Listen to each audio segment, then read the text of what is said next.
Alô, alô, salve, salve galera, estamos aqui de volta hoje no Voz Festival, último dia dessa primeira edição, dia 6 de março, essa edição que já contou com 3 dias muito bacana, e hoje a gente está aqui para falar de diversidade e comunidade LGBTQIA+.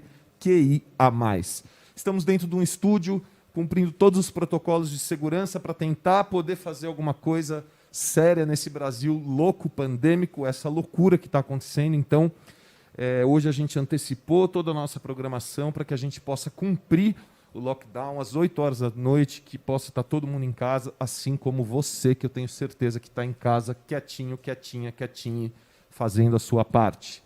O Voz Festival Arte e Diálogo é um chamado para a escuta por um olhar mais acolhedor, tolerante, representativo e democrático. Chega com a intenção de ampliar as vozes de artistas da cena independente autoral, com trajetórias ligadas à luta contra o racismo, o preconceito, a discriminação e a violência. O Voz Festival é produzido por Luciana Cassioli Produções Culturais, realizado pelo Governo do Estado de São Paulo, Secretaria de Cultura e Economia Criativa e Governo Federal, através da Lei Aldir Blanc e edital PROAC Expresso Lab.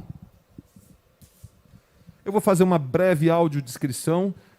A gente está num estúdio com uma iluminação que fica se alternando, com cores. Atrás da gente tem uma placa redonda, amarela, com o logotipo do Voz Festival, que é roxo e amarelo.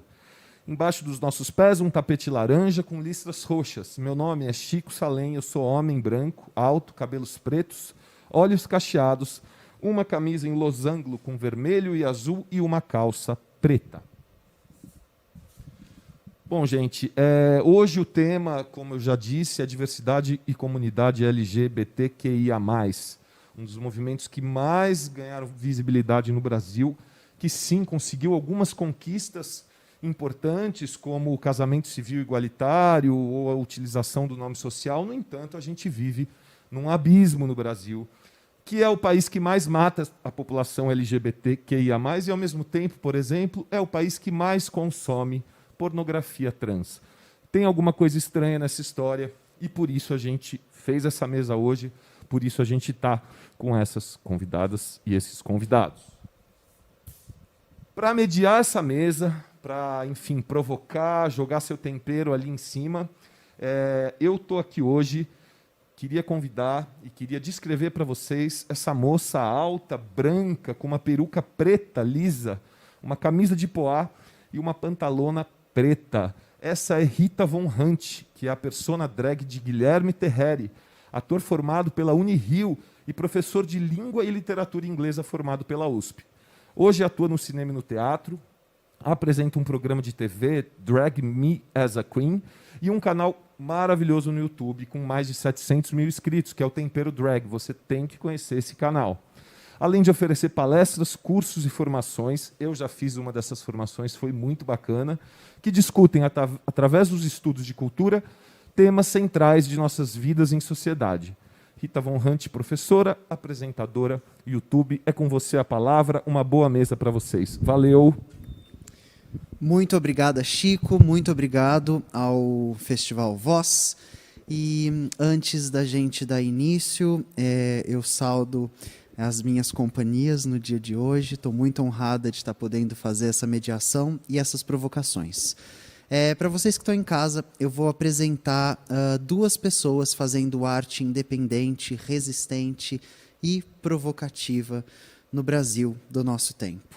Bom, a nossa primeira pessoa a ser apresentada é a Luana Hansen. Eu vou fazer agora uma breve audiodescrição dela.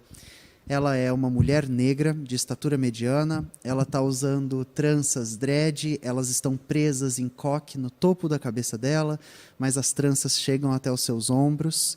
Ela tem lentes de contato verde neon, que tornam os olhos dela ainda mais encantadores. E ela está usando um conjunto, que é uma camisa vermelha aberta, com um top branco, uma cropped branca por debaixo, e uma sobreposição de uma saia xadrez vermelha sobre uma saia branca. Os sapatos dela também são brancos. Bom, agora eu vou contar para vocês que não conhecem, e se não conhecem eu exijo que vocês corram para conhecer, A Luana é paulistana, lésbica, periférica, DJ, MC, produtora musical, artivista, que são artistas que fazem ativismo político através das suas plataformas artísticas. Ela é uma ativista independente, ela atua no movimento hip hop há 20 anos, ela tem um trabalho de protesto, as músicas dela falam sobre empoderamento racial, feminismo, orgulho LGBTQIA+, ela já tem 3 álbuns lançados e atualmente ela está no projeto Tribadistas, música com o DJ Mozão. Agora, os álbuns dela também estão disponíveis no Spotify, que é uma plataforma de fácil acesso para você poder conhecer. Luana também fez turnê pela Áustria, pelo Brasil, por vários lugares. Luana, tem alguma coisa que você acha que a galera de casa ainda precisa saber de você? Tipo um signo, um animal de estimação, uma comida preferida de domingo? Eu acho que de mim, acho que falta conhecer, acho que é minha família mesmo, que eu sou mãe, né? Que legal. Tenho 2 filhos, o Lênin e a Manuela. Gostei dos nomes, Lênin maravilhosos. E a Manuela. E acho que a gente é uma família LGBT que exige respeito e existência. Arrasou. Muito obrigada por estar aqui hoje. Espero que a gente bata um papo maravilhoso. E ao meu outro lado, a gente tem um ator inacreditável. Espero que vocês já tenham se deparado com o trabalho dele. Eu tenho aqui do meu lado o Gabriel Lodge. Vou fazer uma breve audiodescrição dele. O Gabriel é um homem branco de estatura mediana. Ele tem cabelo castanho claro. Esse cabelo é curto e está penteado com um tupete. Ele tem olhos também castanho claros, muito bonitos, e ele está usando uma camiseta branca, uma corrente prateada, ele tem uma calça de um vermelho desbotado, um vermelho telha, e botas marrons. Agora, eu vou falar um pouco para vocês de quem é o Gabriel ator. Bom, ele também é um artivista, no caso, um trans-artivista. Ele se formou, na formação dele de teatro, foi junto da companhia Sátiros. Ele atuou nas peças Trilogia Antipatriarcal, da mesma companhia, além de montagens independentes da peça Agridoce, do Zen Salles. Ele já atuou em 2 webséries que estão lançadas para TV, que foram lançadas para TV, perdão. Na HBO, a série Todos Nós, e a série, que é uma série também, né, de temática LGBTQIA+, e a série Seus Olhos, na Amazon Prime. No cinema, ele faz parte do elenco principal do novo filme da diretora Eliane Café, chamado Para Onde Voam as Feiticeiras, que acaba de receber o prêmio de melhor filme no Queer Porto. Esse prêmio é em Portugal. Exatamente. Tem alguma coisa que você acha que a galera de casa precisa saber de você? Um prato preferido? Que molho você gosta no macarrão? Bom, primeira coisa, é um super prazer estar aqui com vocês, acompanhado dessas maravilhosidades. E Luna falando bem, né, de famílias, preciso muito dizer que minha família é composta de eu e Erika Hilton. Gente, para quem não sabe, nós somos aqui quase cunhadas. E só falo isso porque realmente nós dois estamos juntos e nos apoiando muito principalmente agora, né, quando é um pelo outro, a pandemia, muito isolado, e estamos construindo junto alinhando fazer político com fazer artístico, como que a gente pode falar essas duas coisas juntas, e eu acho que a gente faz isso e está conversando sempre. Pode ter certeza que vocês fazem isso muito bem. Bom, para dar início à nossa primeira interação nessa roda de conversa, eu vou dirigir uma pergunta específica a cada uma das nossas companhias artísticas no dia de hoje, para que elas discorram sobre um tema caro às suas vivências e jornadas artísticas. Alguém quer começar ou eu escolho? Pode escolher. Fica à vontade. Porque eu sou bem stalinista, gente, para eu decidir tudo aqui sozinha, 1, 2. Então vamos começar com você, sim, Luana. Luana, eu gostaria que você, através da sua trajetória, contasse para quem está nos acompanhando agora um pouco sobre o que significa invisibilidade lésbica. E além disso, falar para eles quanto dessa invisibilidade acontece via apropriação. Então, vamos lá. Eu achei ótimo essa sua pergunta. Eu acho que o que mais desdenha, vamos desenhar bem de jeito prático, assim, eu ter 3 discos e eu ter produzido eles de forma totalmente independente. Lógico, com um amigo aqui que faz um beat, eu começo a fazer um beat, a DJ Mozão produz um beat, mas a gente que faz tudo, produz capa, produz CD, produz tudo. A gente vende de mão em mão na rua. E agora demorar 20 anos para estar indo para plataformas digitais, porque eu quero continuar sendo independente, porque tem milhões de maneiras de estar nesse local. Mas eu querendo ser independente, não vender na minha obra para qualquer distribuidora, tudo, não vender nos meus direitos fonográficos, porque fui eu que produzi a minha obra, demorou 20 anos. Eu tive que aprender, vamos dizer assim, como é que faz isso, o que é código, o que é IRSC, sabe, um monte de coisa que eu nem sabia que isso existia, porque para mim era só na época que eu comecei, que também não foi nada fácil, porque eu lembro de começar num grupo só de homens, só tinha cara, e eu era uma das únicas mulheres. Aí veio a Angélica para fazer parte comigo desse grupo, chamava Força. E nesse grupo eu lembro que assim que descobriram a minha orientação afetiva, que eu gosto de falar afetiva porque é afeto, mais do que sexo. Exato. Entendeu? Então, assim que eu descobri essa minha orientação afetiva, e eles descobriram, né, porque eu já sabia disso desde que eu me conheço, como diz o Thierry, desde que eu virei um pescocinho pro lado, para quem que eu me interessava, eu entendi que eu era, vamos dizer assim, diferente daquele meio que eu convivia, heteronormativo, compulsório. Mano, pô, as mina, pá, né? Eu não queria naquele rolê. E aí, quando eu me vi dentro daquele rolê, que eu me vi expulsa várias vezes, me expulsa de balada, sendo banida, eu cheguei a ser banida. Tinha uma balada chamada Mood Club, na Teodoro Sampaio, que eu cantava nessa balada. Ó, começou antiga, hein, gente? Old school. Old school. Antiga aí, não, vintage. Vintage, old school. No rap a gente é old school. Então, eu fui banida, porque eu era lésbica, então assim, não podia cantar. Aí eu tive que montar meu estúdio, eu tive que aprender a produzir beat. Então, assim, eu tive que aprender tudo. Não era só mais cantar, era como que cria um beat, como que põe para gravar, porque senão eu não existiria. Eu acho que isso aí já é invisibilidade lésbica. Com certeza. Sabe assim, tipo assim, eu sou independente, e não sou porque eu quero ser independente, porque é super top do momento, porque é pop, nada disso. Eu sou porque eu não tive outra opção. Então, isso já me torna uma invisibilidade já visível.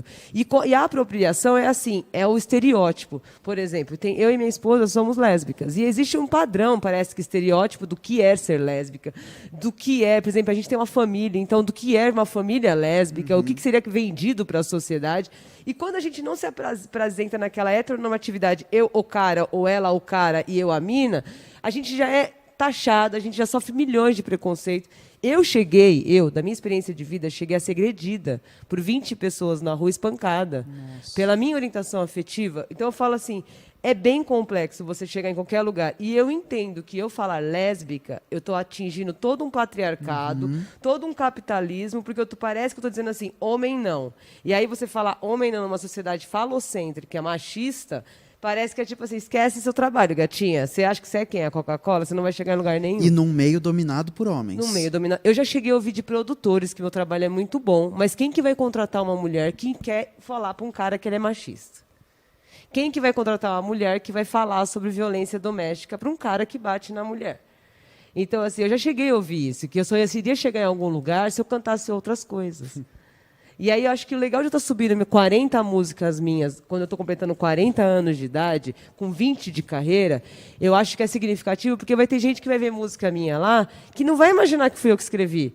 Porque as pessoas também esquecem que a gente é compositor, a gente é artista, a gente escreve também outro tipo de coisa. Eu consigo escrever sobre a câmera da fotógrafa, sem mesmo nem ser uma fotógrafa. Desde que ela me deu uma narrativa daquilo, com todo o coração dela, eu vou conseguir transpassar para alguém que tire fotos, porque eu sou compositora.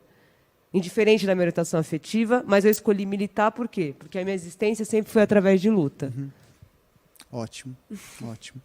Fico muito feliz de você poder dividir um pouco dessa trajetória e ajudar a gente a entender como as nossas jornadas, elas estão cheias de cruzamentos, atravessamentos, de barreiras, e que é esse trajeto que nos transforma nos artistas que nós somos. Né? Muita gente nos olha como uma espécie de produto e esquece que aqui no Brasil, Ser LGBT, um artista LGBT, Exatamente. é ser um processo. Exato. Né? A gente está muito longe da ideia de um realidade. produto. Muito obrigada, Que Mana. isso, obrigada a você. Bom, Gabriel, a pergunta que eu gostaria de fazer para você, ela tem alguma coisa da pergunta que eu faço para Luana. No entanto, ela está num outro lugar, que é um fenômeno histórico que a gente tem visto. Eu já vi você o denunciar. Acho que é importante que quem está em casa e nunca se apoderou desse debate, nunca se aproximou desse debate, tenha acesso a ele, via alguém que fala bem dele como você, que é a ideia de transfake, né? Eu acho que a gente vai contar o que é, mas além disso, eu também queria te perguntar de uma impressão, né? E quando a gente pensa as perguntas iniciais, essa impressão ela não foi minha, ela é uma impressão coletiva, de que a gente ainda parece enfrentar um fenômeno de invisibilização das transmasculinidades. Quando a gente pensa no universo trans, quando a gente pensa na população trans, parece que nos vem à memória, parece que a primeira imagem puxada é da sua companheira, da Érica, parece que a gente lembra do movimento de Stonewall, das travestis que se colocaram na frente da parada, mas parece que a transmasculinidade ocupa um papel secundário. Queria que você falasse um pouco sobre isso também. Bom, primeira coisa, né, falando dessa trajetória de movimento trans, eu preciso agradecer a todas essas mulheres que vieram primeiro, sim, na luta. Reconhecer que, sim, foi o corpo travesti, o corpo marginalizado, principalmente das travestis pretas, né, como Marsha P. Johnson, Stonewall, como Silva Rivera Maravilhosa, que deram início a poder estar aqui hoje falando que eu sou um homem trans. Só também para contar para a galera de casa, existe uma tríade, né? E por um acaso apagada, que é a Stormé de la Verrie, que era uma pessoa transmasculina. E por algum motivo Olha, mágico... eu nem sabia, por exemplo, assim, eu já ouvi falar, mas eu não tenho nem, como eu nunca li nada, né, assim, que eu pudesse falar, não, ok, estou lendo uma coisa aqui que eu realmente nem fui atrás, porque esse apagamento histórico, ele é compulsivo, né? Isso. Mas primeiro, então, eu preciso agradecer esses corpos, né, dessas vivências transfemininas que vieram antes de mim, abriram, infelizmente, com muito sangue esse caminho para eu estar aqui hoje falando sobre ser homem trans e poder falar sobre isso. Mas a gente pode provocar e vários questionamentos que ainda não estão fechados sobre isso, né? Eu tenho a gente elabora muito a partir das nossas vivências e tenta chegar a entendimento, pensando que a vivência trans ela foi elaborada até pouco tempo atrás, essencialmente pela patologia, né? Pela medicina cisgênera patologizando as nossas existências. Então, fica muito complexo falar de processos sociais e de como a formação, né, dessas identidades vieram, e é isso que a gente está fazendo agora, elaborando a partir do que a gente viveu. E aí eu venho com algumas provocações, estava falando isso até agora há pouco, sobre vivências, o que é demarcado para corpo, né? Eu falo, você, por exemplo, como uma persona drag. A gente sabe muito bem que dentro da comunidade LGBT, um corpo que nasce XY, ele é identificado como masculino. Se em algum momento tem uma vestimenta feminina, existe um lugar social para aquele corpo que está muito bem demarcado. Uhum. Né? A identidade travesti ela está ali colocada com toda a sua marginalização, com a estereotipação, com toda a precarização e vulnerabilidade daquela, mas ela está demarcada. Exato. Ela existiu. Ela não é invisível. Ela não é invisível. De um outro lado, nós vemos dentro do escopo da sexualidade lésbica, por muito tempo, uma permissividade, talvez, de exercer uma personalidade masculina, né, de ter uma performance. Obrigado, não estava vindo a palavra. Obrigado. Uma performance masculina social, mesmo dentro do escopo da sexualidade lésbica, o que não invalidava a existência daquela pessoa e não colocava deliberadamente como uma identidade transmasculina. Vem desse um processo. Outra coisa que a gente sempre elabora é a passabilidade, né? A coisa do hormônio da testosterona, 6 meses, 1 ano, barba na cara. Eu não falava. No começo do meu processo de hormonização, pouco tempo depois, se eu não saísse na rua falando, eu sou um homem trans, ninguém coloca, né? Como essa passabilidade cisgênera que a gente chama. Então, esse conforto social, ele também existe. Né? Porque eu venho de uma sociabilização onde eu era um corpo completamente dissidente. Fui lido como lésbica masculina, como butt, die, caminhoneira, sei lá. Fale, né? E aí, num determinado ponto da minha vida, onde eu entendo que existe a possibilidade de ser um homem trans, começo a me harmonizar, automaticamente aquilo deixa de existir. Eu passo a ser um homem branco heterossexual. Pô, você acha que eu queria falar sobre isso? Em algum momento, o conforto, talvez, também nos deixou no anonimato, né? Pela permissividade de uma sociabilização cisgênera. Sim. Mas isso não se sustenta, porque isso não abarca as nossas demandas. Nessa invisibilização e neste conforto social, que talvez por muito tempo nós estivemos ali, nós não tínhamos atendido as nossas demandas médicas. Né? Eu, quando fiz a minha retificação de documento, por exemplo, não tinha ainda a autorização do decreto do STJ sobre retificação agora no cartório, que a pessoa é autodeclarada, né? O seu gênero é autodeclarado. Eu fiz lá atrás, ainda com a interpretação de juiz e tal. Eu perdi totalmente o acesso à saúde do SUS, porque eu não podia entrar no ginecologista. O ginecologista no SUS não pode ser acessado por uma pessoa de sexo masculino. Então, são barreiras que foram não sendo contempladas. Então, a gente uma necessidade, né, uma urgência de existir, de demandar as nossas pautas, de falar sobre a nossa existência, veio com muita força, e aí eu venho reverenciar João Nery aqui no Brasil, né, um dos pioneiros. Eu tinha acabado de mudar minha documentação quando veio o livro dele, foi incrível para minha família, mesmo sendo vivências diferentes, mesmo não concordando com o João em muitas coisas, um conflito geracional, né, a gente tem conflitos geracionais entre pessoas trans, e temos que entender isso e respeitar, claro, né? Mas eu acho que aí a gente vem num levante de tomada de consciência dessa identidade, de formulação dessa identidade, de poder falar, existimos, não somos homens cis, somos homens trans. Perfeito. E é isso, somos homens trans. Nem menos nem mais, somos homens trans. Precisamos elaborar sobre essa vivência, ver o que a gente demanda sobre isso e como que a gente pode reverter politicamente.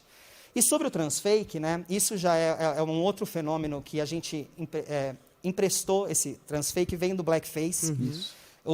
Esse termo foi proposto pelo Movimento Nacional de Artistas Trans, Renata Carvalho, Léo Moreira Sá, Leona Joves, Wally Rui, um pessoal que vem numa luta no teatro de resistência, de sobrevivência absurda, e propõe esse termo como esse movimento de pessoas cis interpretando pessoas trans no audiovisual, no teatro, né, nas artes como um todo. Mas isso não é só uma questão da interpretação.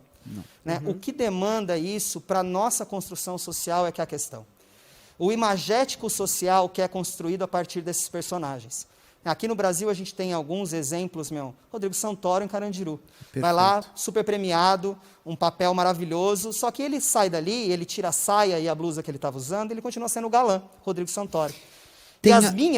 Tem alguma coisa do impacto disso na imaginação do público? O imagético social, porque as travestis e mulheres trans, que são mulheres, continuam sendo vistas como um homem de vestido. Que não é a performatividade. Exato. A gente estava fazendo uma reunião antes, e até alguém comentou, mas a Rita me confunde. Eu falei, aí é que está o grande lance. Porque a magia da drag. A performatividade. Exato. E entender que pessoas trans não são uma performatividade de absolutamente nada, né? Nós existimos na nossa identidade como pessoas, é o dia inteiro, é todo dia, é toda hora, é da hora, a gente existe dessa forma, né? É como a gente se entende socialmente, não é? Então, desvincular isso dessa imagem criada, dessa performatividade, ela é urgente, ela é muito necessária, porque, além disso, no audiovisual a gente foi sempre tratado como piada, como chacota, como aquele corpo estranho, né? Eu lidei nas Satirianas de 2019, com uma peça do Valcir Carrasco sendo colocada, e a descrição da peça era assim: ele se aproxima da ex-mulher, ela, incomodada com a figura patética que acaba de colocar seios e assume uma postura feminina, pede para ele se retirar. Era a história sobre uma pessoa trans, e ela foi contada com a sinopse desse jeito. A gente pediu uma intervenção e falou, pode essa peça não ir, né, não entrar no festival? A gente foi acusado de censura, dizendo que o Movimento Nacional de Artistas Trans estava pior do que a censura da época da ditadura, que nem vimos a peça e já achamos que não era boa. Mas a gente precisa ver, realmente, quando a sinopse traz essa crueldade, essa perversidade de brincar com as nossas identidades, né? Então, é recorrente o transfake, ele está no imaginário social, e eu recomendo a todos, aliás, Netflix, tem um documentário chamado Revelação, a Laverne Cox que produziu, e é assim, gente, sensacional. Ela pega o cinema americano, né, obviamente, a história da TV americana, mas como isso se reflete no nosso imaginário, na nossa construção imagética do que é o corpo trans, é fundamental, eu recomendo muito. O documentário vai desde o 1800 até o 2000 e agora. O 2000 já e quase 20. E uma das coisas que me chocou muito, agora você falando, isso veio muito forte para mim, é que durante a narrativa, a gente tem 2 momentos de transmasculinidades.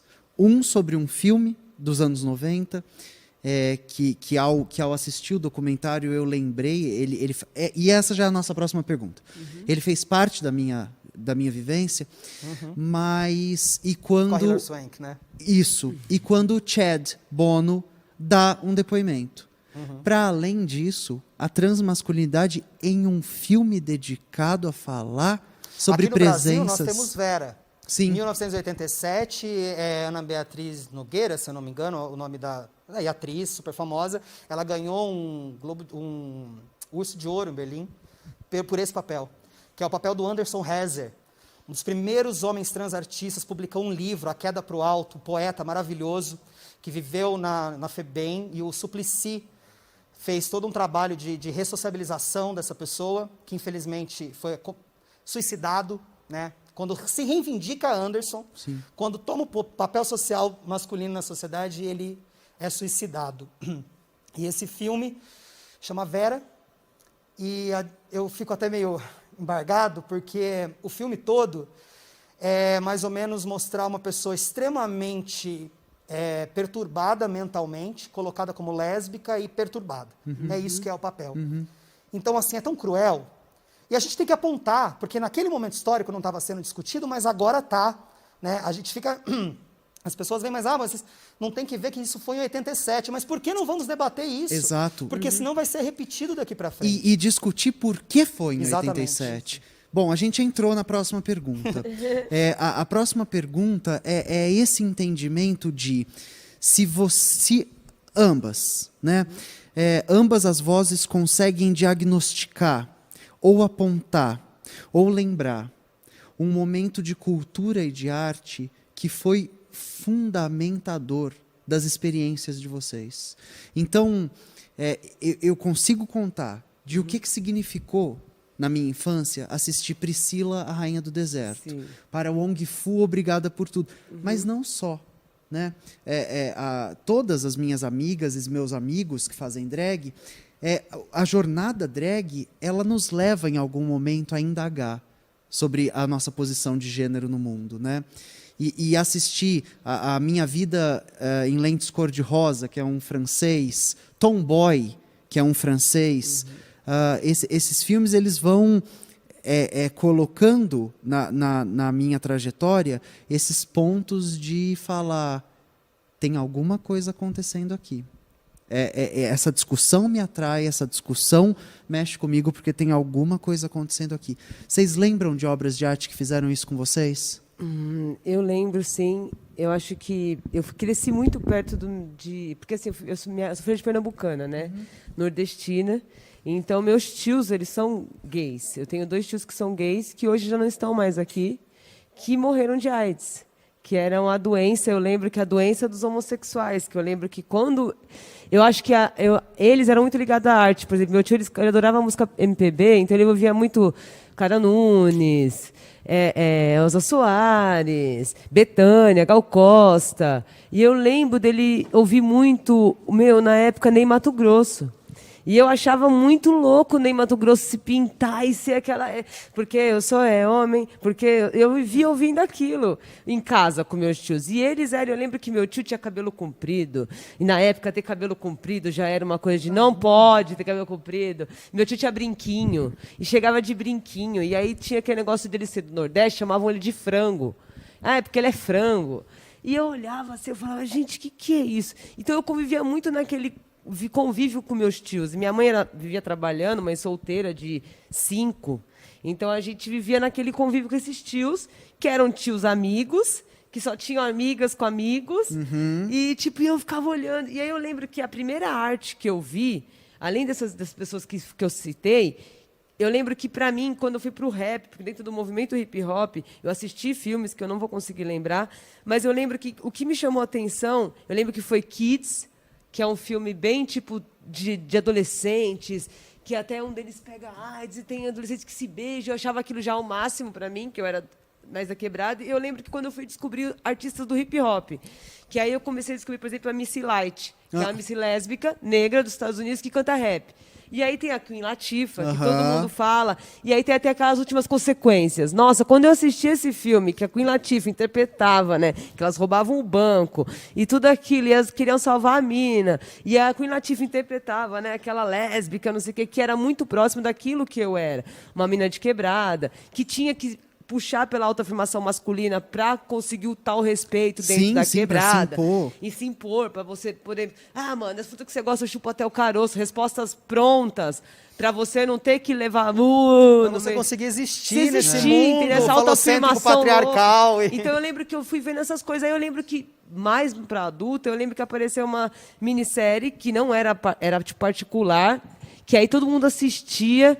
Que, tipo, tinha várias mulheres... Ah, eu não vou lembrar o nome. The L Word. E eu não conseguia me identificar com nenhuma daquelas mulheres. Porque é uma narrativa majoritariamente branca, rica e do norte global. Exatamente, eu não conseguia, de maneira alguma. Eu olhar... também muito a minha aí, porque tem uma representação ridícula de uma transmasculinidade, absurda. Que conforme vai se coloca uma testosterona no corpo e vira um bicho doido, monstro, desgarrado. Então assim, isso contribui pro não, né, gente? Referências negativas. E eu não conseguia me ver. Eu lembro que todo mundo na minha época assistia isso. E eu falava, mano, mas eu não me identifico com ninguém. Que mundo é aquele? Todo mundo tem profissão, todo mundo é bem sucedido. E eu olhava para minhas parças lésbicas, ninguém era bem sucedido. As meninas estavam sempre se fudendo para conseguir trampo, trabalho. Eu falava, meu, que lésbica é essa? Aí eu fui descobrir que existia o mundo do Vermont do centro e o mundo do Vermont do Itaí, tá ligado? E aí eu falava, nossa, existe dois mundos LGBT e no mundo do Vermont do Itaim eu não via pessoas negras. Mas no Vermont do centro, que a entrada era mais barata, eu via pessoas mais parecidas comigo. E aí eu fui entender por que no Arocha as pessoas apanhavam, por que na Vieira de Carvalho. Então, assim, eu fui aprendendo, mas eu lembro de assistir coisas e nunca consegui me identificar, sabe? E fora as histórias, que até hoje, quando eu assisto algum filme lésbico, ou a mulher no final ela não fica lésbica, ela resolve... É corrigida. Vai para a heteronormatividade, ou morre uma das duas, ou o final é trágico demais. É tipo assim, nunca tenho mais... Ou uma perde filha e fica só com a mulher e tem que abrir mão dos filhos. Tipo assim, não tem uma história que condiz com aquilo que ainda eu consigo olhar e falar, nossa... Que legal. A gente ainda está presa em narrativas de punição. Na verdade, eu acho que existe uma grande... Nossa, gente, é perverso mesmo essa exploração dessa construção do sofrimento em volta das identidades LGBTs, de um todo, né? Seja de sexualidade ou de identidade de gênero. E essa perversidade, ela se mantém, né? A gente é perguntado as mesmas coisas quando a gente vai participar de mesas, a gente fica debatendo as mesmas coisas, a gente não vai para a elaboração de outras demandas. É perverso isso, porque a gente fica girando na narrativa do sofrimento quando a gente está aqui falando, gente, eu sou maravilhoso. Ela está aqui maravilhosa aqui, entendeu? Qual que é essa gana de ficar remoendo a perspectiva? E não estou dizendo que não existe. Estamos aqui para reverter isso, justamente. E esse ponto, Gabriel, eu acho que, para quem nos assiste, talvez seja um dos pontos centrais desse debate. É entender que, quando o festival nos convida para ocupar esse espaço, é para que a gente ajude o debate a sair desse lugar de centralidade no sofrimento. Nós estamos cansados e cansades de que quando o assunto é negritude, é sobre morte, violência, humilhação, periferia, pobreza, de quando o assunto é homossexualidade, lesbiandade, bissexualidade, as perspectivas... Esse não existe, né? Convenhamos que bissexualidade, você foi até longe agora, porque esse assunto... Mas estou falando bissexualidade porque a gente acabou de passar pelo Big Brother e tivemos uma bifobia explícita. E invisibilização, né, dessa bissexualidade. Exatamente. Então... como se tivesse um padrão, né? Exato. Como que você sabe que você é bi? Não, você tem que avisar. Mas como? Mas é a Peraí, mesma você coisa, não eu preciso de avisou. um crachá, Não, mas a peraí, gente me deu precisa um crachá. avisar as coisas, tem que avisar, você tem que anunciar, né, a sua vivência. Isso, a bifobia, ela é muito perversa também, Exato. né? Porque nesse lugar também, porque se um homem ele é bi, ele é gay, Ele é convenhamos, gay, porque afinal de lógico, né? contas, Lógico, e ninguém se é uma bi. mulher é bi, é só provocação, É fetiche. é fetiche, ela quer pegar é o cara lá, é o negócio. Então, é uma lógica, né, muito Sorte perversa. do marido, né? É tipo, Então, eu sinto muito que é essa perspectiva que... E aí talvez a gente vai voltar para a nossa pergunta. É essa perspectiva de uma hetero-cisnormatividade. Então, foram pessoas cis e hétero que se acostumaram a narrar histórias. E foram pessoas cis e hétero que se acostumaram a ouvir histórias narradas por elas mesmas. Em um determinado ponto da história, elas nos descobrem. E elas falam, vamos narrar a história deles? Ai, como eles são sofridos. Ai, como elas apanham. Ai, como eles morrem cedo. E quando a gente vai falar que vamos contar para uma outra perspectiva, a gente está aqui agora, né, em pleno 2021, falando que nós queremos tomar conta das nossas narrativas justamente para se apropriar disso e falar, não, não é bem assim. Isso tudo é imposto por vocês. Exato. Né, porque da minha própria vivência, tá tudo bem. Se não fosse o externo e o social, eu seria cara. ótimo, estaria tudo ótimo. E essa apropriação da narrativa, e as pessoas, elas têm assim, a cara de pau de a gente falar, mas não é bem assim, né? Como assim não é bem assim? Não, não é bem assim. Porque se você é trans, é assim, assim, assim, assim. Me conta mais. Obrigada por me ensinar. Não, me conta mais, eu quero saber mais. Eu tô aqui, eu estava desavisado nesse mundo. Eu não sei o que eu estava fazendo aqui até hoje, que eu não percebi essa sua ótica maravilhosa das coisas. Realmente, eu não sei por que a gente está demandando tanto esforço e tanta coisa. Você já tem pronto, né, a resposta? Já é uma receita de bolo? E inclusive, o movimento de artistas trans, a gente no Transfake, a gente fala muito sobre isso, que não é só o na frente da câmera, né? Você quer falar sobre uma narrativa trans que tem o cuidado de ter uma pessoa no roteiro. Nós temos roteiristas trans, nós temos pessoas que fazem parte de câmera, de áudio, de produção. Nós temos em todos os lugares. A questão é procurar. Exato. Porque estamos aí, existimos. Então, esse cuidado, né? Vai falar sobre uma narrativa lésbica, por que não uma roteirista lésbica? É o mínimo. Que possa trazer, é o mínimo. Né, uma questão com embasamento. A gente sabe do que está falando, né? E, Gabriel, você consegue apontar para a gente? Porque aqui a gente está dividindo essas obras que você lembra que foram fundamentais para o seu entendimento no mundo? Então, é que assim, a obra que eu tenho como referência na minha adolescência é o Meninos Não Choram, né, com a Hilary Swank. E aí a gente vê esse processo muito... que ele é real, né, porque eu sofri, muitos meninos trans relatam sobre abuso corretivo, né, esse lugar escroto do machismo, desse sistema patriarcal, do que a gente é colocado, né, como o nosso corpo é colocado como uma farsa. Nosso corpo é colocado como uma farsa desde sempre, porque a gente não vai ser homem. Afinal de contas, o que é ser homem nessa sociedade? Não é mesmo? Então, como é tudo falocêntrico, tudo gira em torno do falo, nós não seremos nunca homens porque não temos falo, minhas irmãs nunca serão mulheres porque têm falo. Não tem falo, porque não é falo, porque não é poder, não é sinônimo de poder, né? Tem só um órgão ali. Então, isso, o filme, o que me colocou, eu demorei muitos anos, Rita, para vencer a minha transfobia. O medo que eu tinha de onde eu seria colocado a partir do momento que eu falasse socialmente, sim, sou um homem trans. O estigma. Né? Porque até entender demorou também que existia a possibilidade de ser, me reconhecer, me colocar socialmente como homem trans, mas dali eu falei, e agora? Para onde eu vou daqui? Entendeu? Porque é isso, o que vem para mim? Vem o espancamento da Hilary Swank naquele filme, a farsa que é aquilo, porque aí vem a força do transfake, né, mais uma vez. E a gente chama até essa novela que está reprisando agora de A Força do Transfake. Porque isso, aquela personagem sai dali, ela continua mostrando para a sociedade que era só uma mulher vestida de homem. Exato. E a nossa identidade cai por terra. Minha luta, minha batalha por existência diária, porque eu sei quem eu sou, muito antes de entender que existia ser trans ou não, eu sei. Né? Eu falo sempre, as pessoas perguntam, mas essa coisa do corpo, né, de vocês se adaptarem ao corpo, o corpo é errado, eu falo, não, cara, como não existe corpo errado. Eu nasci numa sociedade errada, a sociedade que não permite que meu corpo seja reconhecido e legitimado pela identidade que ele tem, simplesmente. Né? Eu penso hoje que esse processo que se chamou na medicina de processo transexualizador, mas eu chamo de processo cisgenerizador, porque afinal de contas está transformando o meu corpo num palatável para o imagético cisgênero. Eu posso transitar em lugares, tudo bem, eu não sou difícil de digerir. Eu tenho acesso a lugares, inclusive, e foi por isso que comecei a me colocar como ativista em um corpo trans atuante. Falei, eu não vou me passar por homem assim no mundo. É porque, primeiro, eu não sou nem cis, nem obrigado a isso, Sim, né? Porque como é homem cis, está feio, a gente sabe. Duas coisas que ninguém Fica aqui é. chato, então... Mas eu comecei a me colocar nesse lugar justamente por isso. E entender que ocupar esses espaços, hackear esses espaços com verdades, assim, existimos, somos possíveis, e não precisa de uma cirurgia, não precisa de hormonização, para ninguém ser trans, porque a gente tem que demarcar isso também, né? A esperança do que é o corpo trans.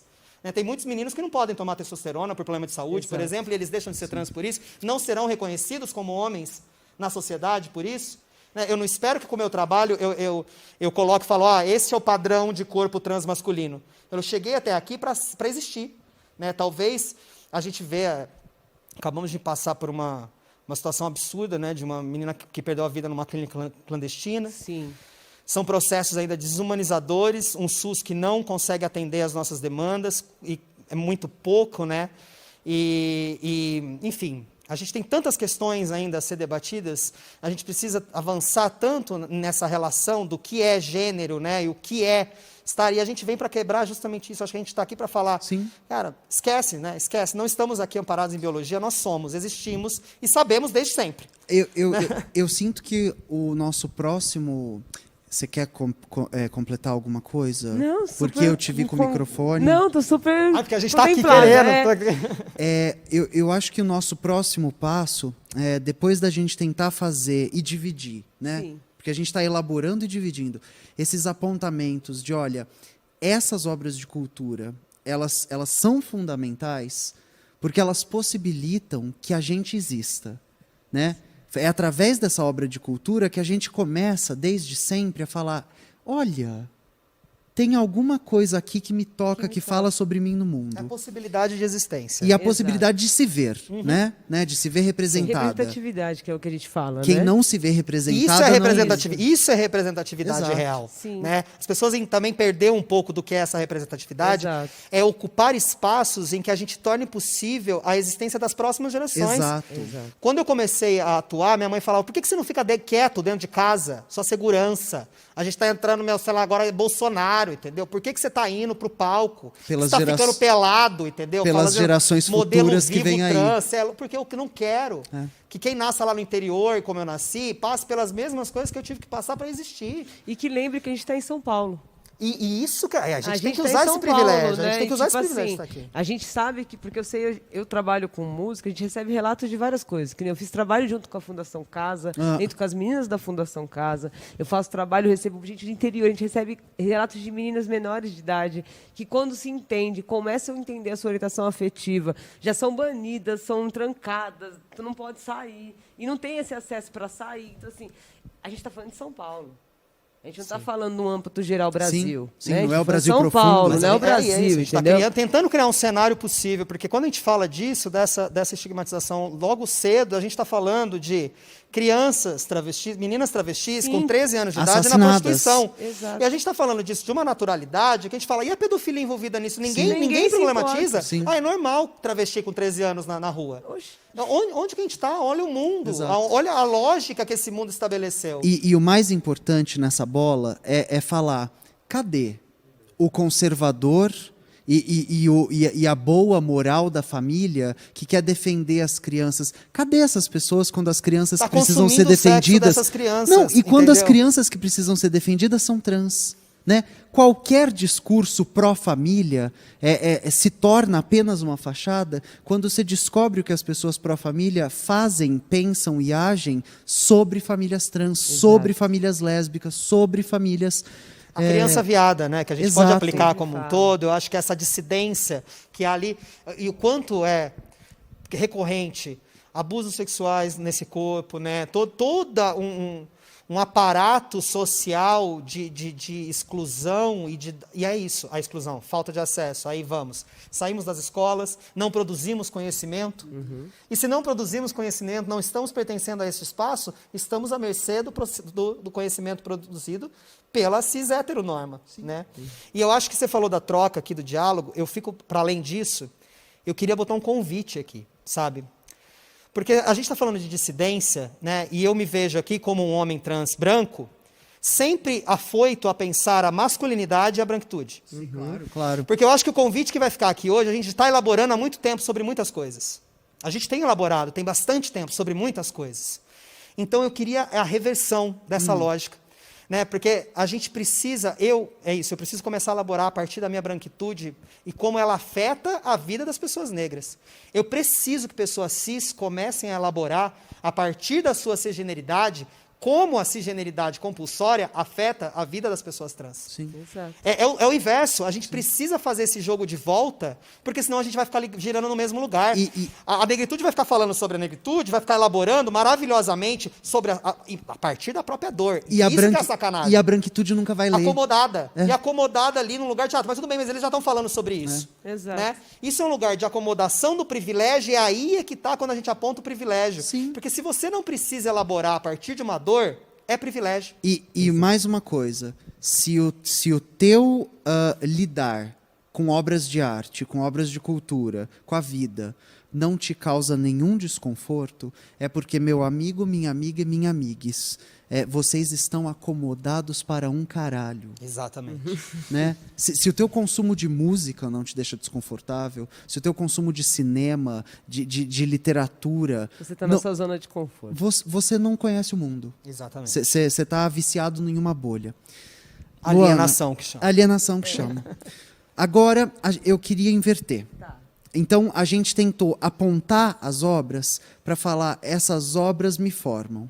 Só que, por um acaso, o caramba, né? Nós somos 3 artistas.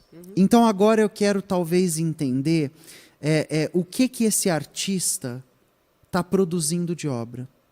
A pergunta muda. Tá.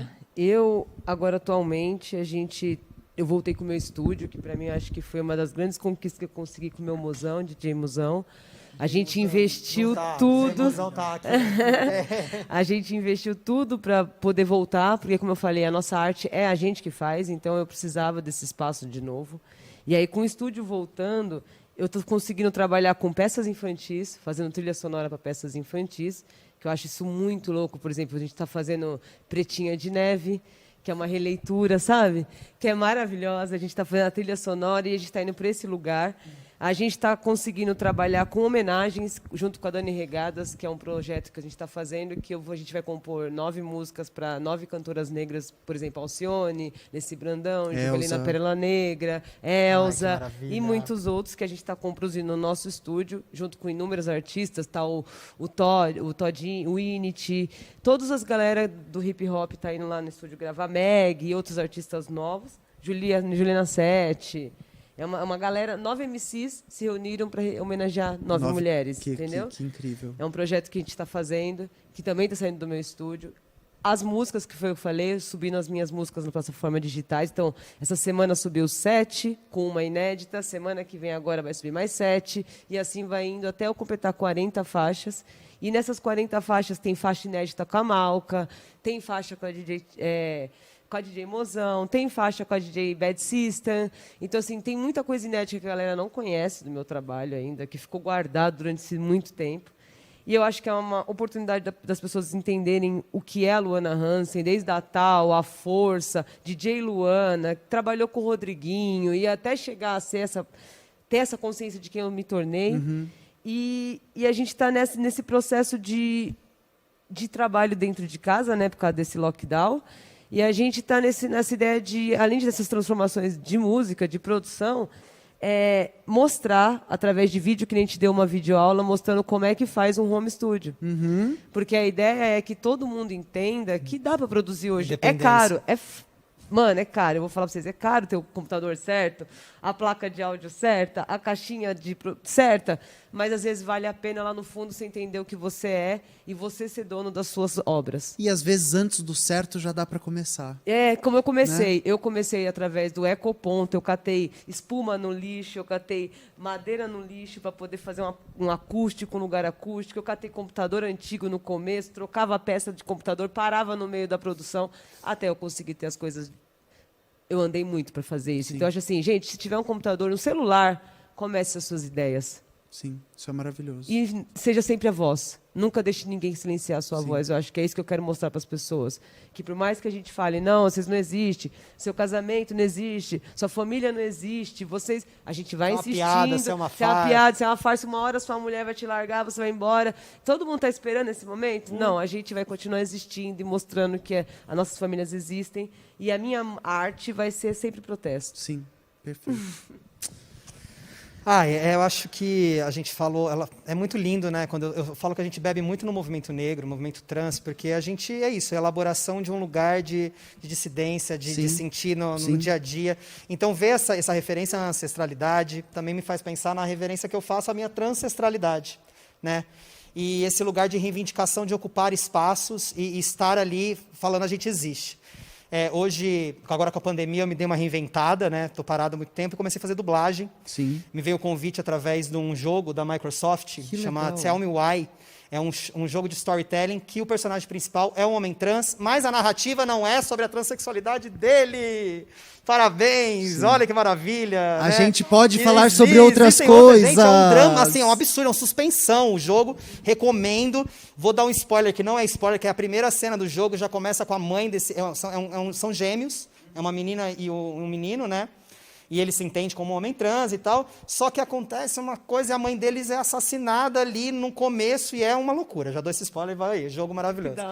E estou fazendo dublagem, né? A Netflix tem também feito questão de começar a refazer algumas dublagens problemáticas. É o mínimo. Né? Porque se a gente for pegar, por exemplo, Pose no Netflix, já fazendo a denúncia, a gente tem não só mulheres cis dublando, mas como Blanca, por exemplo, tem um ator, homem cis, que faz alguns anéis de dublagem da Blanca, é um homem cis. Olha que despautério, né? Do meio dessa discussão que a gente está no mundo, fazer uma coisa dessa. Mas, enfim. E uma série que é construída para falar sobre isso. Exatamente. Né? Que a diferença, quem assiste Pose, né, e percebe a diferença que se tem quando tem pessoas construindo e elaborando o roteiro e falando com a identidade ali, né? A força que se tem, o que é isso, né? Como muda.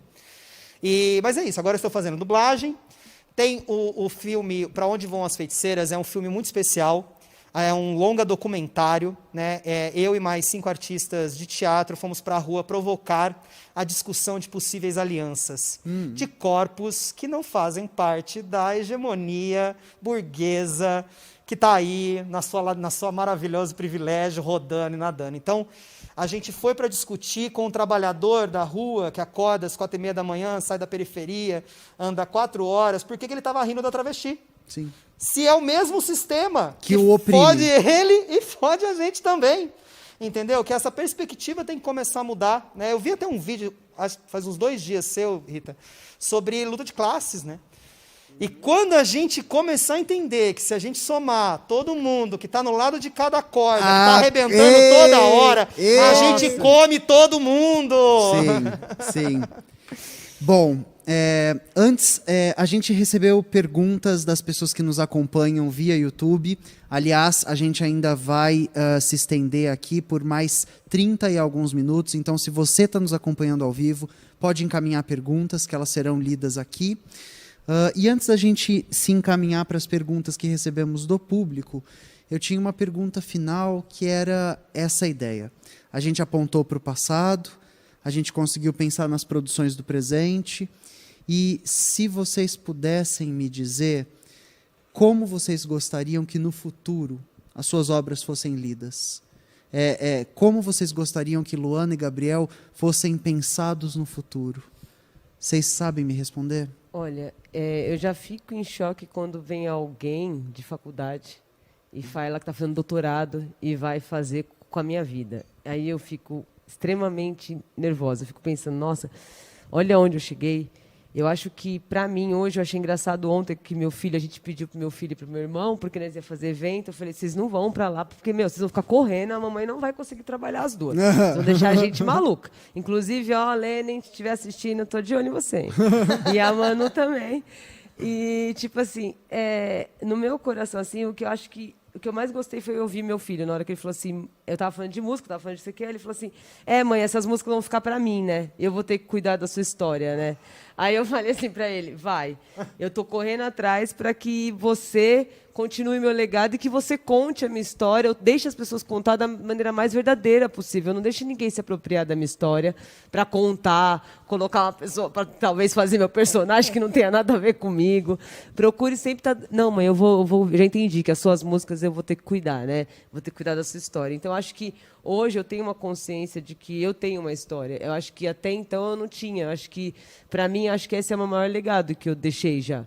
Porque eu nunca imaginei que, depois de catar a caixinha lá no lixo, no ecoponto, e acreditar nas minhas músicas, fazer música como Ventre Livre de Fato, Para Quem Vai Ser o Amém, indagar vários lugares que eu indago com a minha música, eu ia ter pessoas que às vezes fez faculdade, doutorado, que eu nem cheguei até esse lugar, e ver essas pessoas usando o meu trabalho como referência. Estudando a sua obra. Estudando a minha obra. Eu vi isso na escola do meu filho, usar a minha letra para falar sobre o racismo, e a professora nem sabia que eu era mãe do menino, quando me viu na timeline, começou a chorar quase. Então, eu acho que é isso que eu construí, eu acho que é isso que eu estou deixando, e até agora eu estou muito feliz de ter feito essa história. E eu não tenho... Eu acho que se eu se indagasse de eu cair amanhã ou não tivesse mais na arte, eu fiquei muito feliz com o que eu já conquistei até agora. Eu tenho total orgulho de tudo que eu construí até hoje. Mais de 20 anos de trabalho exemplar. Que isso. Não, que isso nada. Você tem que ser ovacionada por isso. Que isso, é maravilhoso. obrigada. Poucas pessoas puderam. E as que puderam vão fazer a história. Que isso, obrigada. Não, é lindíssimo isso que a Luna falou. Eu acho que poder contar as nossas histórias, né, esse poder que foi usurpado, né? Por quem? Por quem? Por quem? Por quem? Não Vamos culpando... começar a se pensar. Não tá aí a hora de se repensar, tá vendo? Como tem aí o lugar do privilégio, poder contar a história, poder narrar sua própria história com as suas palavras, a perspectiva da sua visão, foi um privilégio, né, da branquitude cisgênera, heteronormativa durante toda a nossa existência. Então, hoje, essa tomada, essa recuperada do produzir conhecimento, que também é isso, a sua história, as suas músicas, é o produzir conhecimento. Exato. É o conhecimento a partir da nossa vivência, é o que fala de verdade, é o que somos de verdade, não é a interpretação descabida de alguém que acha que sabe alguma coisa e está narrando a gente justamente para colocar a gente num lugar de marginalização, num lugar de abjeção, né? Então, eu só vejo assim, que como ator, eu falo que o meu trabalho é construir imaginários. E eu poder dar novas possibilidades de imaginário para qualquer pessoa ser o que quiser num corpo dissidente, para mim é sobre isso. Né? Eu penso no menino trans, como eu nasci sem saber de nada, lá no interior, podendo olhar e falar, putz, ele é trans. E ele está fazendo isso. E aí ver, através de mim, conectar a mais 200 pessoas trans que estão fazendo cada um seu rolê, e ver que tem médico, tem professor. Quero isso. É isso que eu quero. Quero que seja possível. Que uma geração possa Que falar, esse caminho também existir existe. Com a sua plenitude, porque a gente sabe o quanto a gente foi limitado. Maravilha. O quanto não pode, não existe, o quanto limita a gente nas nossas potências e o tanto que a gente tem que trabalhar isso para depois conseguir dar a volta e fazer alguma coisa acontecer. E está aqui, está bem, está resistindo, está fazendo, produzindo. Até essa virada é muita demanda. É muito. Eu falo que eu tenho saudades do que eu nunca tive, que eu nunca vivi. Esses vácuos que são colocados na nossa vivência, de pessoas LGBTs, de pessoas negras, pessoas indígenas, são vácuos de sociabilização, vácuos de experiência, de trocas, tudo. A gente é cerceado das coisas fundamentais que criam e que constroem o ser humano. O nosso primeiro beijo é escondido, o nosso primeiro sexo tem gosto, cheiro, Exatamente. Sensação de pecado. Exatamente. O nosso primeiro amor não vai conhecer os nossos pais. Exatamente. O nosso primeiro emprego vai ser um subemprego e por aí a gente vai. Exatamente, Rita. Bom, galerinha de casa, para encerrar, a gente encerrar essa parte e ir para as conversas com vocês. A gente está aqui falando sobre uma coisa que a academia chama de epistemicídio. Sídio, com essa ideia de morte, né? Homicídio, suicídio, genocídio, né? Um dessalve para o despresidente genocida Bolsonaro, que vai entrar para a história como que ele é, o maior genocida da história do país. Esse sídio tem a ver com morte. E episteme é sobre produção de saber. Epistemicídio significa que as nossas possibilidades de produzirmos saberes vão sendo ceifadas na raiz, vão sendo cortadas na raiz. Quanto tempo faz que corpos pretos, que corpos travestis, que corpos gordos, que corpos dissidentes, que corpos trans ocupam posições de produção de saber? Quando você responde essa pergunta, você entendeu o que significa epistemicídio. E por que a nossa ocupação aqui hoje é fundamental, e por que a nossa ocupação e resistência nos outros espaços é fundamental. As nossas vozes precisam ser escutadas. Bom, vamos bater papo agora com as nossas interlocuções via YouTube. Já quero agradecer a Luciana, nossa produtora maravilhosa, que me enviou as perguntas aqui via WhatsApp. A primeira pergunta é para a Luana. Luana, você já pensou em entrar para a política? E como vocês veem hoje as candidaturas LGBTs? E se é possível, principalmente candidatos trans, chegarem a cargos maiores? Prefeitura, governo, presidência? Então, hoje eu tenho... Olha, eu posso dizer assim que eu me vejo em várias pessoas mesmo na política, assim. E eu dou meu voto para essas pessoas mesmo, assim. A gente fala que o voto é secreto, mas não, eu votei na Érica. Sabe assim? Nós três. Opa! Já Sabe, é bom assim, contar. Então, assim, não é tão secreto, assim. A gente escolhe em cima do discurso daquilo que a gente acredita. Eu sempre falo isso. O que o ser humano peca é na verdade, esquecer a história. Repetir. A gente não tem o costume de ler, de se informar. Então a gente repete. Reverenciar quem veio antes, né? Sim, Exato. e esquecer. A gente tem uma... Nossa, como a gente esquece rápido das coisas. Ontem foi 97%, né, que uma mulher negra foi eliminada do tal programa.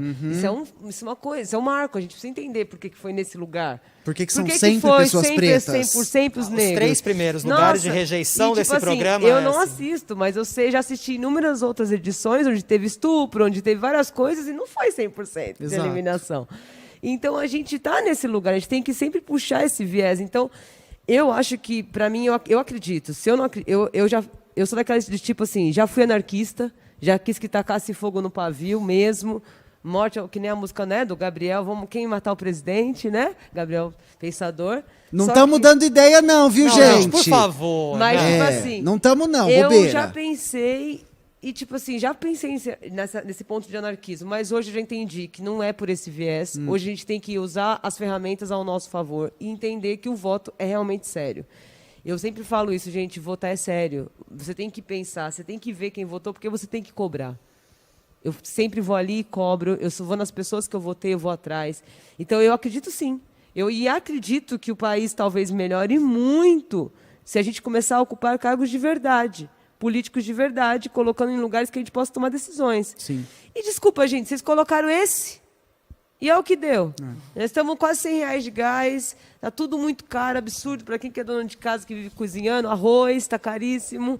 Então, assim, eu acho que já deu para entender que não deu certo o mito deles. Já deu para entender quais interesses estão sendo Sim, atendidos, né? não é o nosso. Então, assim, acho que se a gente começar a pegar pessoas de base, que eu falo de base é isso, pessoas que sabem da luta, que andam na luta, que vão lá em atos, que estão nos atos junto com a gente, que Muito vai importante lá nas você coisas, falar isso. que, entendeu? Tem que estar na luta, gente. Não adianta pegar a luta como fake. Exato. Que é Exatamente. fácil pegar a luta como fake, colocar uma pessoa ali no vídeo, abraçar, né? No dia da eleição, dar beijinho na velhinha, né? Catar a criança no colo. E nem Esses romantizar vídeos, gente. todos os integrantes de uma comunidade, né? Eu Exato. tenho ouvido muito a pergunta para a Érica de você tem alguma dica para quem quer ingressar na política? Gente, a Érica tem uma trajetória de luta. Exato. É a vida dela que gabaritou ela para estar na política. Não tem entendeu? dica. Não é Conhece sobre ela. isso. Isso é uma e isso, gente, a gente não pode cair nessa falha agora de achar que porque é um corpo trans está apto a ocupar também um lugar, entendeu? É a trajetória que determina que a pessoa chega ali, o que a pessoa vem de vivência, elaboração, os movimentos que faz parte, articulações políticas que vêm sendo feitas ao longo dos anos de militância, de ativismo. Não é assim de uma hora para outra, né? A gente também não pode criar mitos do nosso lado, Sim, sabe? Não sim. é sobre isso, é um lugar muito responsável a política, né? Hoje entrar na política ainda não. Eu ainda prefiro trabalhar ainda com arte. Sim, Hoje, assim, meu sim. ponto de vista. Acho que porque eu tenho filhos, eu tenho uma outra visão hoje. Já quis entrar, já pensei quando a Marielle morreu, sabe? Senti falta, porque você vê que ela é uma mulher lésbica, né? Então, assim, essas pessoas fizeram falta na política e eu acho que...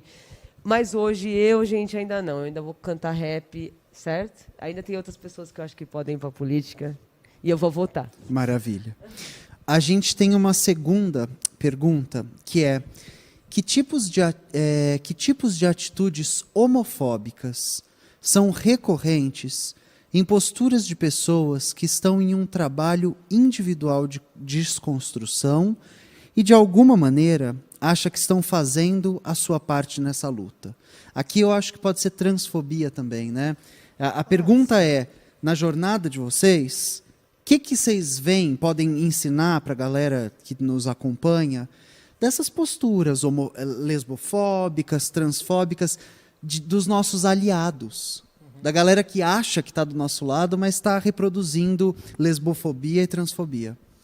Bom, primeira coisa, eu acho que a gente já falou sobre a adequação dessa cis-heteronorma, né? Eu acho que existe uma expectativa de que conviver com pessoas trans e pessoas LGBT no todo seja nesse lugar da pessoa gentrificada, né? Vamos falar ali, que tá com todos os pré-requisitos para sociabilizar da mesma forma. E isso é uma romantização que continua excluindo principalmente os corpos das minhas irmãs da possibilidade de existência e de sociabilização real, de inserção no mercado de trabalho, né, em tudo. Porque a gente tem que ver, eu acho que é isso que eu vou dar de dica, assim, uma dica que pode ser dada, que é válida, vamos ampliar o nosso espectro de observação sobre o indivíduo e sobre o sujeito nas mais diversas camadas que acometem aquele corpo. Da onde vem? Qual foi a sociabilização? Como se foi dada a vivência daquela pessoa até ali? Né? O que é mais amplo do que simplesmente... Eu vejo muito, por exemplo, empresas hoje em dia, vem aqui dar uma palestra que a gente está querendo incluir pessoas trans. E eu fico morrendo de medo, porque eu não sei como aquela pessoa trans vai ser realmente recebida depois que ela foi incluída. Exato. Porque quais vão ser as piadas, o negamento, o acesso ao banheiro. Quais vão ser umas coisas mais simples, por exemplo, uma menina uma vez que veio falar pra gente que estava trabalhando numa empresa e no dia 8 de março ela não recebeu a flor. O que significa para aquela mulher trans que foi incluída naquele espaço por uma vontade da empresa ter o selinho da diversidade, não receber a merda da flor no dia 8? Exato. Nossa. Aquele corpo não é pertencente mais uma vez. Então, por que E o que gera isso nas cicatrizes e demandas emocionais daquele corpo? Porque é isso que a gente tem que entender. Sim. São vivências que a gente não está falando, nossa, é só sofrimento, mas são carregadas, sim, cicatrizes, traumas e sofrimentos. Causados por Causados pelo cis, com C de cisgênero, Isso. sistema heteronormativo. Então, assim, a gente precisa ter o cuidado, né, de entender que pensar em uma sociabilização é também levar em consideração as camadas daquele sujeito. A gente vai falar dentro de um ambiente acadêmico, por exemplo, quais são as limitações educacionais que aquele corpo teve. Né? A Érica fala muito, por exemplo, que ela fazia faculdade em São Carlos, no UFSCar. Mas como é fazer um curso, por exemplo, que ela fazia de gerontologia, com aquele povo que fazia ciências médicas dentro de uma faculdade federal, e ela não tinha nem 1/10 da bagagem deles, acadêmica, né? Aquele povo. É igual? Não é igual. Então, existem demandas específicas de permanência nos espaços. E aí é que vem o pulo do gato. Exato. Inclusão não é abrir a porta de uma vaga.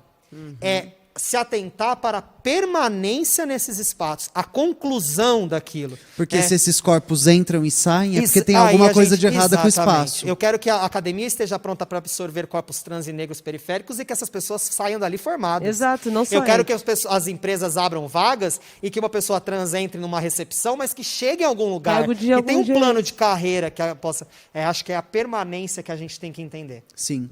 Bom, a nossa última pergunta, e aí a gente já está arrumando, acho que para os nossos finalmentes, é se a gente poderia esmiuçar um pouco para o público a diferença entre gênero e orientação afetiva. É todo seu, professor. Ai, tá, vamos lá. São duas coisas independentes, né? Eu falo sempre que é complexo a gente trazer o T junto com o LGB, mas também é fundamental. Nós temos um paradoxo agora, né? Porque a gente ainda precisa de uma luta conjunta, né? Para esforços em garantir direitos, mas somos diferentes na concepção geral da ideia, né?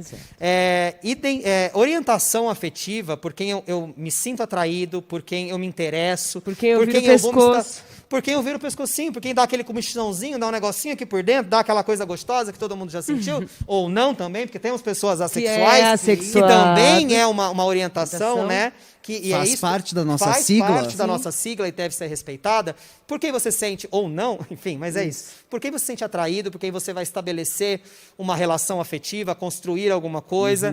Isso é a sua orientação sexual ou orientação afetiva, como a Lona trouxe, que eu acho muito mais bem cabida. Desgenitalizar a ideia. Exatamente. Né? Vamos desgenitalizar a ideia do que é ser um corpo, do que é ser humano, né?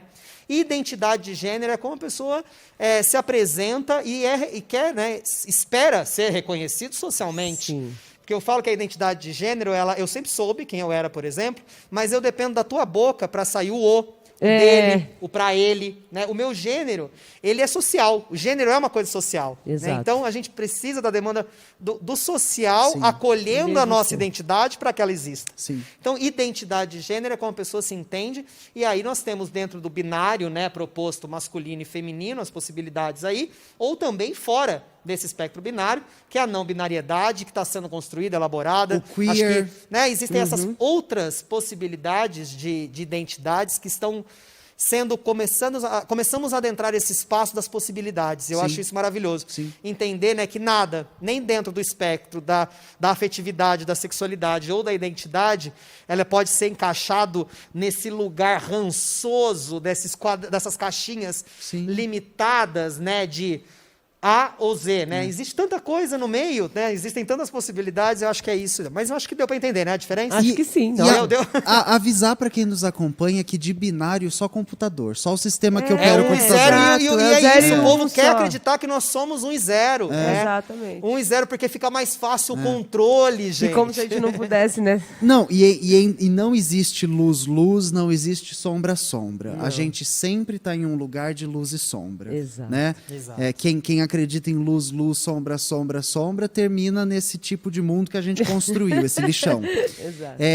Em um tweet, para você que pediu, gênero é a sua posição no mundo. Então, qual é a posição que você ocupa no mundo? Isso é gênero. Orientação é o seu afeto vai para qual direção? Então, aqui, Gabriel é homem. Vocês estão olhando para ele é homem. Ok? Super binário, gente, eu sou inclusive. Então, a gente tem um homem e ele é companheiro de uma mulher. Ou seja, agora... Ele é lido na heteronormatividade. E é super importante avisar para as pessoas de casa que é agora. Porque amanhã ele decide pegar meu WhatsApp. Então, você vê que já muda tudo. E aí trazemos também uma questão aqui, Rita, muito bom você falar sobre isso, porque é da performatividade, né, artística da drag.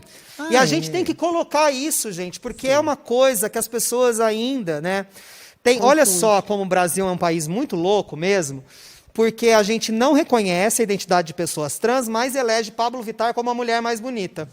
Então, é muito complexo isso, porque Pablo Vittar é uma drag queen. Sim. Não é uma pessoa, não é uma mulher, é a performatividade da mulheridade que ele apresenta. E pode, assim, aí eu não sei também, estar neste momento sendo uma drag queen. Sim. Pode, aí a gente, mas distinguir também o que é performatividade artística e identidade. É muito necessário que as pessoas entendam essa divisão, porque a gente é inegável, Rita, a gente agora tem que falar, como pessoas que fazem a performatividade ainda têm acesso. Total. Né? A gente vê Glória Groove, a gente vê Rita mesmo, que maravilhosa, com todo o mérito de ter a visibilidade, mas está aqui, tem o seu espaço, né, conseguiu se formar, e a identidade ainda está num lugar de marginalização. Exatamente. Então a gente precisa muito, né, entender. Eu cito sempre Rogéria, por exemplo, como exemplo, finada Rogéria, que até o final ela não se colocava como travesti. E eu sei que, no fundo, que ela entendia que a partir do momento que ela falasse sou travesti, as portas da onde ela trabalhava não estariam mais abertas do mesmo jeito. A gente sabe que é complexo isso, a gente sabe o lugar aonde é colocado cada corpo. Então a gente precisa muito demarcar esses lugares ainda, fazer as pessoas entenderem que tem diferenças. Sim. Bom, deixa eu perguntar só para a Lu se temos mais perguntas do público que vieram nesse Temos. Quem são as suas maiores referências LGBTQIA+, nas artes? Nossa. Eu falei a MC Light, que eu gosto dela, né? A Queen Latifah. Embora existam muitas mulheres que não se assumem dentro da mídia, da grande mídia, devido às portas, que sabem que a partir do momento que você coloca o lésbicas, acabou, suas portas serão fechadas. E muitas pessoas se colocam naquele lugar de bissexualidade para ter a tal da passibilidade. Que também não é aceitação, gente. É a tal da passibilidade. Porque a gente viu que ninguém... Você não pode falar que é bi também, também assim. Não pode, não é sobre né? isso. Não é sobre isso. Então, eu percebo que, assim... E aí eu sinto, às vezes, por exemplo, que tem pessoas que, se a gente cita o nome... Pode ser que ela não seja assumida, e você se sentir numa obrigação de ter colocado pessoas... Tirar a pessoa do armário, né? Tirar a pessoa do armário, e isso não é meu lugar. Então, assim, eu acho que a gente precisa ter mais representatividades, eu acho, assim, de pessoas que se colocam mesmo naquele lugar e se posicionam. Eu sinto uma carência de mulheres lésbicas. Lógico, eu conheço inúmeros artistas que estão do meu lado, Gabi Nayari, que canta rap junto com a gente, sabe? Que a Dori de Oliveira, e que são artistas que estão no mesmo lado que eu e que eu admiro muito, que são mulheres lésbicas que nem eu, e que eu vejo quanto que é difícil para elas se manterem na luta, assim como eu, a manterem na carreira, se mantendo sendo quem são.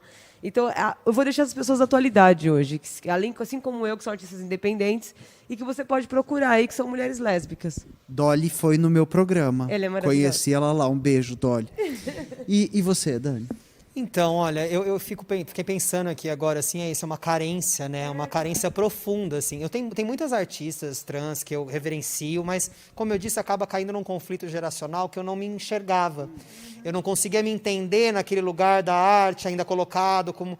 Né? Então, para mim, né, como artista, hoje, eu olho para o Movimento Nacional de Artistas Trans com Renata Carvalho, Léo Moreira Sá, Wally Rui, e são pessoas que realmente eu olho e falo, é sobre isso, sabe? Estamos aqui. Eu falo que a gente começou a hackear os espaços com um pouco mais de eficácia, né? A gente cansou um pouquinho de ficar jogando pedra na janela e ser colocado para fora ali sem poder entrar. Então a gente está muito educadamente batendo na porta para comer na mesa, para tentar colocar a bomba na estrutura, por dentro. E de dentro trocar as janelas, trocar as portas. Exatamente, né? Trocar essas fechaduras para que esse acesso... Então eu vejo nesse movimento que é recente, mas com muito empenho, né, de trazer essa nova perspectiva sobre a narrativa do corpo trans. Então, assim, eu olho para eles mesmo numa reverência. Léo sabe disso, além de amigo, eu falo, você veio antes aqui abrindo caminhos e espaços, sabe? São essas pessoas que estão aí, estão na arte, estão fazendo nesse outro lugar, né, que não é a arte da noite, que não é a arte ainda delimitada, né? Porque a gente tem isso, tem que separar esses momentos históricos. É recente, mas eu me sinto muito honrado, inclusive, de fazer parte deste mesmo momento com eles, assim. Maravilha. Bom, a gente espera que vocês tenham apreciado, acompanhado, usufruído desse debate. A gente se propôs a utilizar esse espaço de forma horizontalizada, de transformar essa roda num bate-papo.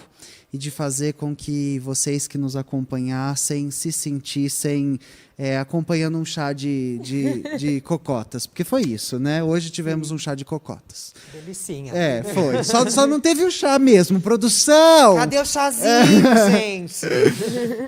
Antes de encerrar, eu gostaria de dizer que também é um compromisso do festival ampliar as nossas vozes, articular as nossas vozes e dizer para vocês que existem muitas formas delas serem ouvidas. A gente encerrou todas as rodas de debate com alguns cartazes que contêm uma mensagem. Aqui não vai ser diferente, a gente também vai encerrar essa roda com alguns cartazes pedindo para que vocês atentem para a mensagem e façam as vozes de vocês em casa também serem ouvidas. É só em uníssono que a gente muda o mundo. Muito obrigada.